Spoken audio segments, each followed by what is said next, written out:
Welcome back. આવતીકાલે સ્થાનિક સ્વરાજની ચૂંટણી માટે મતદાન થવાનું છે, ત્યારે મુખ્યપ્રધાન ભૂપેન્દ્ર પટેલે તમામ મતદારોને મતદાન કરીને લોકશાહીને મજબૂત કરવા આહવાન કર્યું છે।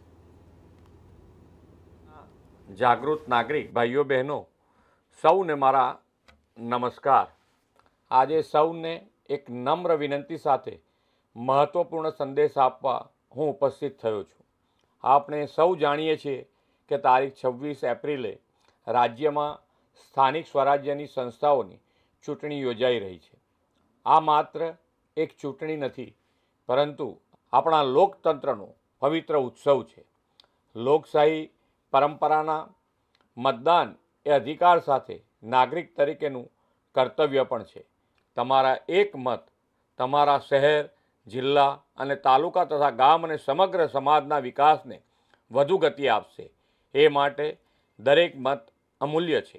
હું રાજ્યના દરેક મતદારોને હાર્દિક અપીલ કરું છું કે 26 એપ્રિલે મતદાન કેન્દ્ર સુધી જરૂર પહોંચો અને મતદાન અવશ્ય કરો। પરિવાર, મિત્રો અને પડોશીઓને પણ મતદાન માટે પ્રેરિત કરો। 100% મતદાનનો સંકલ્પ લઈને લોકશાહીને વધુ મજબૂત બનાવો। જે યુવા મતદારો આ વખતે પહેલીવાર પોતાના મતાધિકારનો ઉપયોગ કરવાના છે, તે સૌ યુવાનોને પણ મારી શુભકામનાઓ।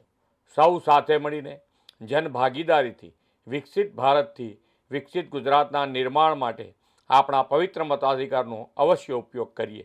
ચાલો 26 એપ્રિલે આપણે 100% મતદાન કરીને લોકશાહીના આ મહાપર્વને સફળ બનાવીએ। ભારત માતા કી જય, વંદે માતરમ, જય જય ગરવી ગુજરાત।